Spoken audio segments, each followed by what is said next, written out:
Hello প্রিয় দর্শক, আর বাসখালী তানিয়া ছোট বোন এলো হাতা হরিস ভালো আছো না বই? আছি আছি ভালো আছি। আর বনি আর একে জায়গা যা হতা হয় বেশি ভালো লাগে, বেশি খুশি লাগে। তাহলে তোমার একখানা একখানা মজা দি এবং আনন্দ দি দোয়া করি বলে আর ধরনের বুলবুল যে দেওয়া তোমার চট্টগ্রাম মানুষের সাথে লাই প্রমাণ দি আর বেগুনের সম্পর্ক বুঝছো না? বাবিল হতা হইয়া তানিয়ার বাবিল হতা হইয়া নয় একা হ তোর বাবিল হতা হইয়া দে না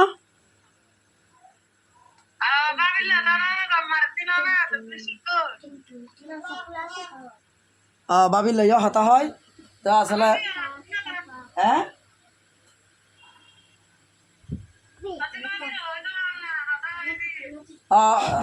তোমার হইয়া দেখ না তানিয়া তানিয়া বনেলা হতা হইয়া তানিয়া তানিয়া লয় পরিবারও দ হতা হইয়ে সুনিয়া হতা হইয়ে এনামা হতা হইয়ে মিমা হতা হইয়ে রাখিবা হতা হইয়ে পরিবার বেগুনা হতা হইয়ে বেগুনো দোয়া করিবেন আর দনজনের লাই তানিয়ালে দোয়া করিবেন বাসকালে তানিয়া দিবে তোরা ফেসবুক খুলো এবং আই দ দি বেড়াইতে আইব ইনশাল্লাহ। এতটুকু ঠিক আছে, তাহলে বেড়াইতে এসো কেন?